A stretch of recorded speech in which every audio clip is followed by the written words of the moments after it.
Di garis depan pertempuran Kursk, peralatan musuh dan infanteri angkatan bersenjata Ukraina dihancurkan dengan serangan drone FPV dan Lancet. Video pertama, pengintai dari kelompok pasukan Sever mengidentifikasi dan menghancurkan kendaraan angkatan bersenjata Ukraina yang disamarkan dengan drone serang FPV di wilayah perbatasan Kursk. Video berikutnya, kru drone penyerang FPV dari Pusat Uji Teknologi Tak Berawak Tingkat Lanjut Kementerian Pertahanan Rusia, Jerubichon, menghancurkan tempat perlindungan angkatan bersenjata Ukraina di kawasan hutan.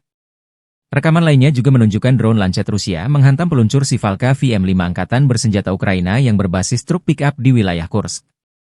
Serangan ke target direkam dengan kamera pengontrol objektif. Demikian keterangan video militer Rusia 17 November.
Download Tribun X sekarang, menghadirkan lokal menjadi Indonesia.